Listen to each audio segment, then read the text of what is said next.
नमस्कार दोस्तों।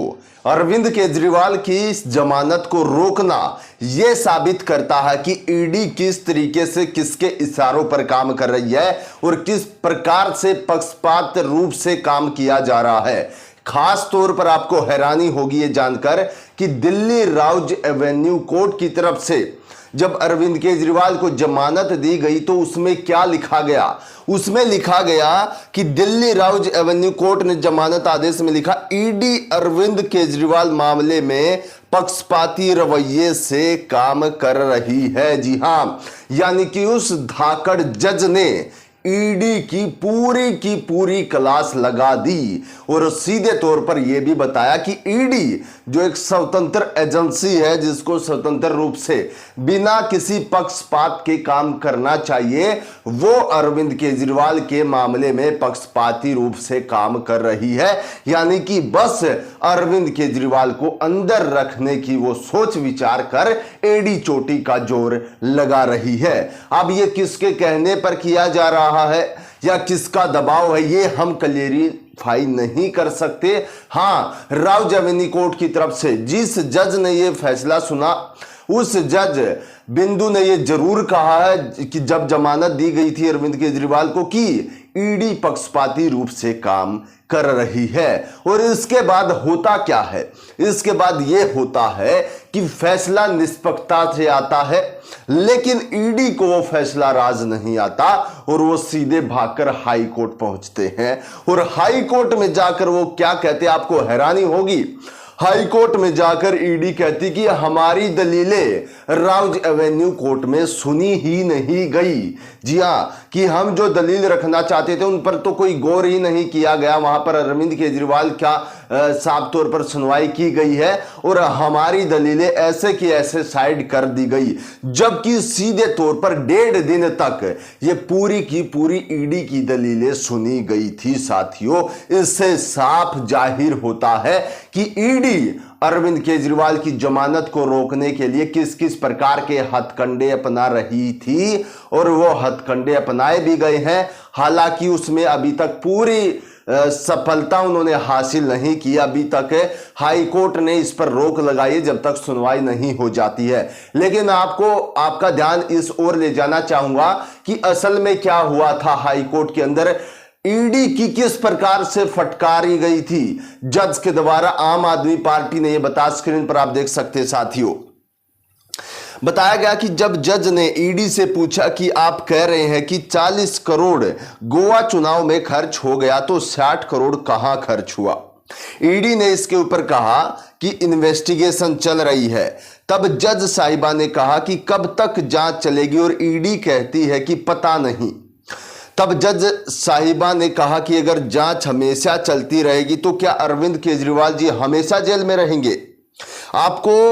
आपके पास गोवा चुनाव में 40 करोड़ खर्च होने का भी कोई सबूत नहीं है। जी हां दोस्तों, सीधे तौर पर जो अंदर बहसबाजी हुई उसमें ईडी पूर्ण रूप से घिरती हुई नजर आई।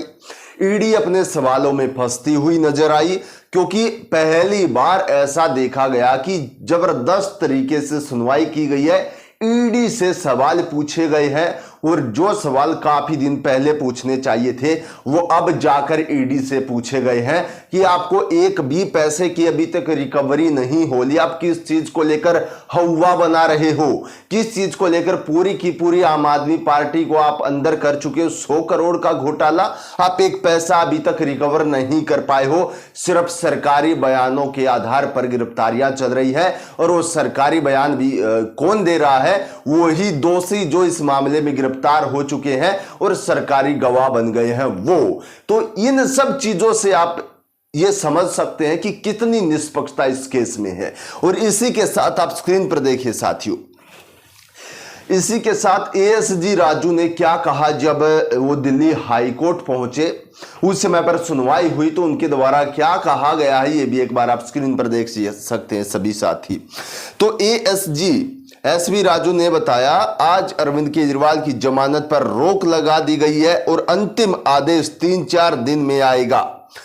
जमानत याचिका रद्द करने पर सुनवाई बाद में होगी और इस संबंध में नोटिस जारी कर दिया गया है। यानी कि सीधे तौर पर एएसजी राजू जो वहां पर मौजूद थे और अरविंद केजरीवाल की तरफ से विक्रम वहां पर मौजूद थे, तो जिस प्रकार के हालात चल रहे हैं इस केस को लेकर, ईडी पक्षपाती रूप से काम कर रही है या नहीं कर रही है, आप में भी इतनी कॉमन सेंस है, आप भी इस चीज का अंदाजा लगा सकते हैं साथियों। और इसी के साथ अब इस केस में क्या मोड़ आ गया है वो भी मैं आपको दिखाता हूं, ताकि आपको पूरी खबर डिटेल बाय डिटेल पता चले। देखिए स्क्रीन पर, दिल्ली के मुख्यमंत्री अरविंद केजरीवाल की जमानत वाली खुशी पर फिलहाल ब्रेक लग गई है। दिल्ली हाईकोर्ट ने प्रवर्तन निदेशालय की याचिका पर सुनवाई करते हुए ट्रायल कोर्ट के फैसले पर अंतरिम रोक लगाते हुए कहा कि 2-3 दिन में फैसला सुनाया जाएगा। दोनों पक्षों को विस्तार से सुनने के बाद अदालत ने फैसला सुरक्षित रखा है और गुरुवार शाम राउज एवेन्यू स्थित विशेष अदालत की अवकाशकालीन बेंच ने केजरीवाल को जमानत दे दी थी। और अब इस पर हाईकोर्ट का कहना है कि 2 या 4 दिन में जब इस पर सुनवाई होगी तब तक इस पर रोक लगा दी गई है। दोनों पक्षों की दलीलें यहां पर सुनी गई है। राउज एवेन्यू कोर्ट में क्या हुआ, ईडी तो यह बता रही कि हमारी तो वहां पर दलीलें सुनी ही नहीं गई, जबकि पहले भी राउज एवेन्यू कोर्ट में ऐसा हुआ कि राउज एवेन्यू कोर्ट ने अरविंद केजरीवाल की जमानत खारिज की है। उस समय पर ईडी को कोई परेशानी नहीं थी कि उनकी वहां पर जो दलीलें थी वो सुनी गई है नहीं सुनी गई है। लेकिन अब की बार जब फैसला अलग तरीके से आया, अरविंद केजरीवाल को जमानत मिल गई, तो इस समय पर ईडी कह रही कि हमारी तो वहां पर दलीलें सुनी ही नहीं गई है। तो ये सब आप समझ सकते हो। और इससे आगे इस खबर में क्या है मोड़ नया, देखिए। जस्टिस सुधीर कुमार जैन की अवकाशकालीन बेंच ने मामले की सुनवाई की। कोर्ट ने ईडी की प्राथमिक दलीलें सुनने के बाद मामले पर तुरंत सुनवाई के लिए सूचीबद्ध करने को कहा। कोर्ट ने निचली अदालत से आदेश की कॉपी और फाइल भी मंगवाई, साथ ही सुनवाई पूरी होने तक बेल ऑर्डर पर अमल रोक दी। सुनवाई पूरी करने के बाद कोर्ट ने कहा कि फैसला सुनाए जाने तक जमानत पर अंतरिम रोक रहेगी। इसका मतलब है कि ट्रायल कोर्ट से जमानत मिल जाने के बावजूद केजरीवाल फिलहाल जेल से बाहर नहीं आ पाएंगे। दिल्ली हाईकोर्ट ने पीएमएलए मामले में जमानत देने की निचली अदालत के आदेश को चुनौती देने वाली ईडी की याचिका पर अरविंद केजरीवाल को नोटिस जारी किया है। यानी कि अब ईडी क्या कर रही है, अब ईडी पूर्ण रूप से जोर लगाएगी कि ये याचिका जो जमानत की है इसको नोटिस जारी करके कैसे भी इसको कैंसिल ही करवा दिया जाए। अब तक तो इस पर रोक लगाई गई है, लेकिन इसको पूर्ण रूप से कैंसिल करवा दिया जाए और अरविंद केजरीवाल अंदर ही रहे। तो इस तरीके का मामला चल रहा। पूरी खबर मैंने आपको बताई है। अभी तक फिलहाल तक क्या है, हाईकोर्ट ने 2 से 4 दिन का समय दिया है, उसके उपरांत इस पर सुनवाई होगी, तब कोई फाइनल फैसला निकल कर आएगा। लेकिन ईडी क्या करना चाहती है, क्या भागी दौड़ी हाईकोर्ट गई, क्या उन्होंने बताया कि हमारी दलीलें नहीं सुनी गई, किस प्रकार से उन्होंने आरोप लगाए। और जो राउज एवेन्यू कोर्ट में सीधे तौर पर उनसे गंभीर सवाल पूछे गए कि आप बताइए पैसा कहां है।